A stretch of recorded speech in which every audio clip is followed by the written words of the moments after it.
people don't know what I look like until now. Until they start going to the movies. They're gonna see my face. Big deal. Hey, what's good? OMG Hawk, one-man gang, back at y'all with another one. Yeah.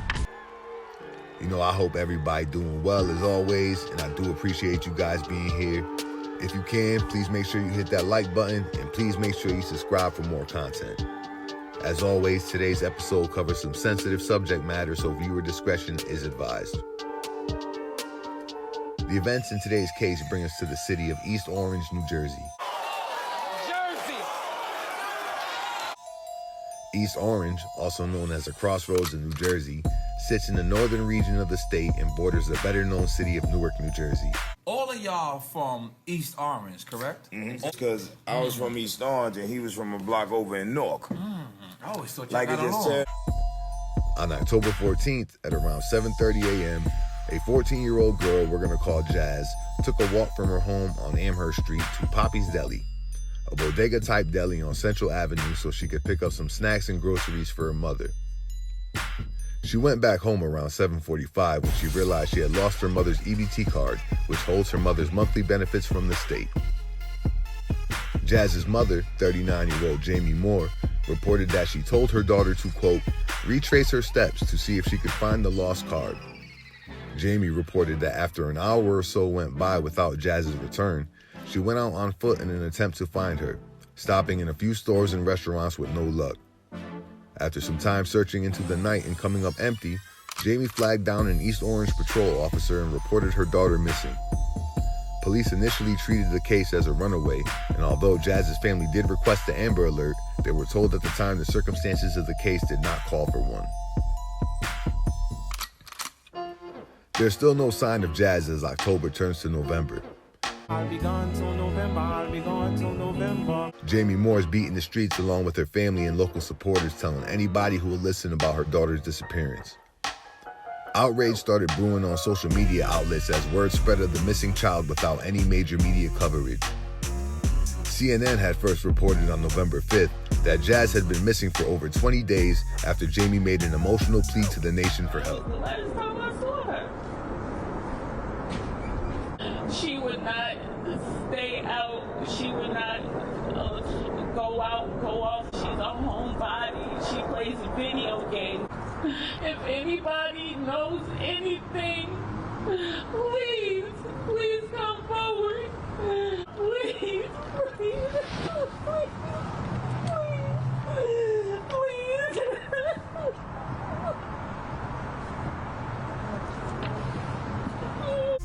The fact that so much time had went by before Jazz's story was picked up nationally sparked avalanches of uproar as we had been flooded with nonstop media coverage of the Gabby Petito case. Around late August of the same year, 22-year-old Gabby Petito disappeared while on a road trip with her boyfriend, who was suspected of her murder after her remains were later found at a campsite in Wyoming.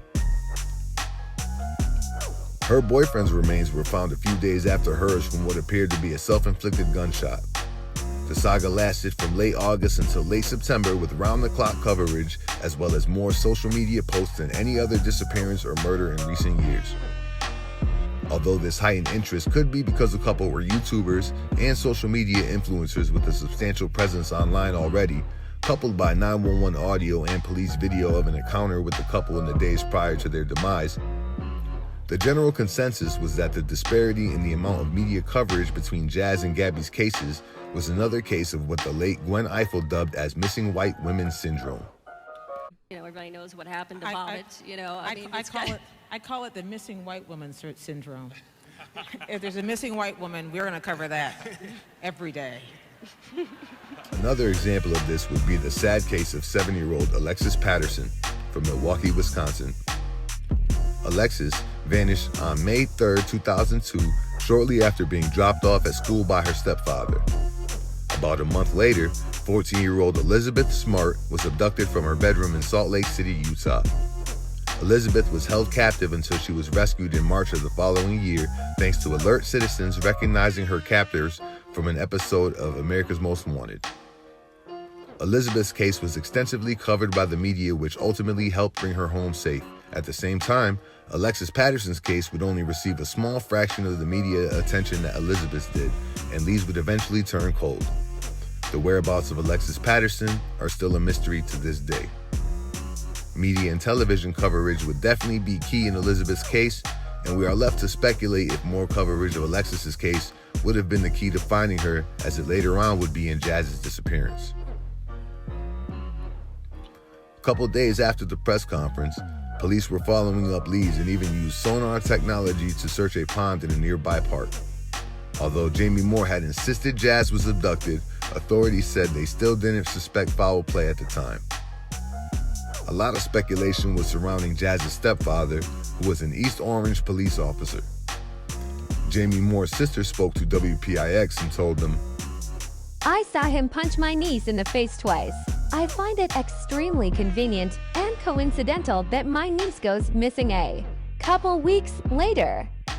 This led to more suspicion that he was involved, also in part due to Jamie saying she received a letter in the days prior that the case was going to the grand jury and that Jazz would have to testify. Police said they were aware of the domestic assault involving Jazz's stepfather, but did not believe he was involved in her disappearance.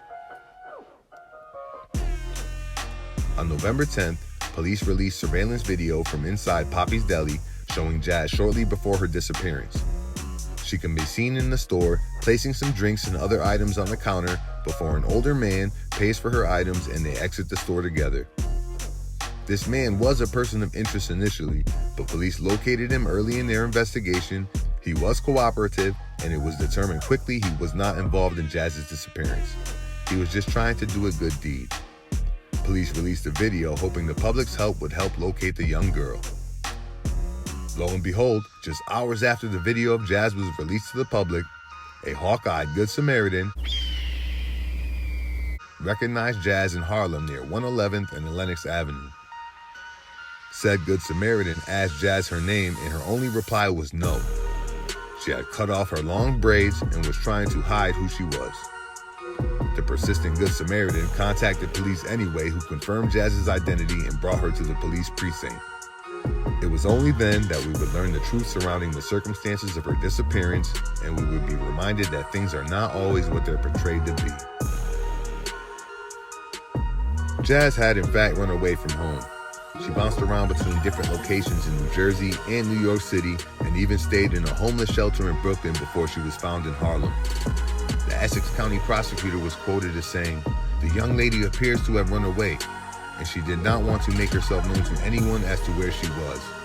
She seemed to be more so at ease where she was." Now this is a pretty bold statement when we consider what her mother Jamie had told us about Jazz, that she was a well-rounded child who enjoyed video games and playing with her little brother, that she was a homebody.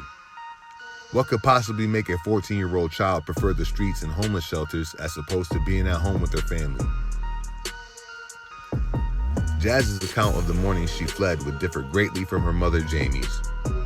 Jazz told police that when she returned home that morning on October 14th and told her mother she lost the card, Jamie verbally and physically assaulted her, berating her for losing the card and beating her bad enough to leave marks and scars that were still visible almost a month later when she was found.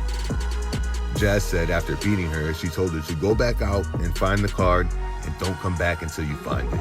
Jashia is a smart girl, and I can't reiterate that enough.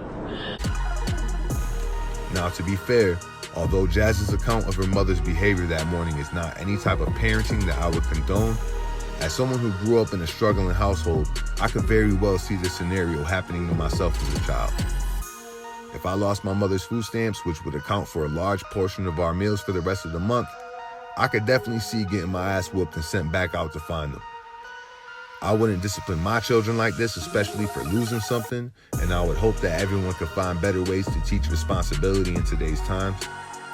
But one could argue that maybe Jamie lost her cool and overreacted because of the stress of potentially not being able to provide meals for Jazz and her brother, and just snapped as the pressure of being a struggling single mother became too much to manage. But unfortunately, this wasn't the case. In fact, for Jazz, this was just the final straw, as she could no longer bear years of alleged physical and emotional abuse at the hands of her mother, Jamie Moore. Jazz broke down and told detectives the horrifying details of her short life. Jazz was beaten by her mother on numerous occasions with a broom, a Febreze can, coat hangers, and even a frying pan. Her mother has ripped braids out of Jazz's scalp, sprayed bleach in her eyes, and even stabbed her in her shoulder. Jazz alleges her mother would kneel on her chest and back and beat her while she couldn't breathe. She was also forced to panhandle on the street and would be punished physically if she didn't bring home a certain amount. On top of the abuse she endured, she was also forced to be the main caregiver for her 3-year-old brother. Jazz stated that if she did not cook for her and her brother, they would not eat. She likes to cook again. She plays with her little brothers like her best friend. Jazz missed a lot of virtual schooling last year while caring for her brother, and Jamie refused to enroll her in school for the present school year. My baby is going to high school. She's a good girl, please. New Jersey State Department of Child Protection and Permanency removed Jazz and her brother from Jamie's custody, and Jamie was arrested the next day on charges of second-degree endangering the welfare of a child. Jamie Moore is presumed innocent until proven guilty in a court of law. We'll have to wait and see how it plays out in court. Wow. Most importantly, I'm glad Jazz was found seemingly unharmed. The streets can be a ruthless place for runaway teens. Jazz could have easily ended up like the young girl I covered in a previous episode of the series titled Central Mass Torture Chamber. You should check it out if you haven't already. Or even worse, as many runaways see much darker fates. This case is a great reminder that we should always remain objective in these situations. Even though it turned out that Jamie Moore wasn't the model mother of a missing child, Jazz's case and the people supporting Jamie helped bring the national media spotlight on the racial disparities in media and the many missing Black and Hispanic children that weren't receiving coverage otherwise. As I was doing research, I happened to look at the reviews for Poppy's Deli, and I came across one in particular I wanted to highlight. This person gave Poppy's 1 star on Google, and I personally feel stuff like this is misdirected. I can appreciate the outrage that a missing child causes, but the owner of Poppy's was cooperative from the beginning. I hope the review doesn't affect the business for him because it just seemed unnecessary. I hope Jazz and her brother end up in healthy situations where they can start their recovery process. I gotta wonder if other people in the community could have stepped in sooner to help the children.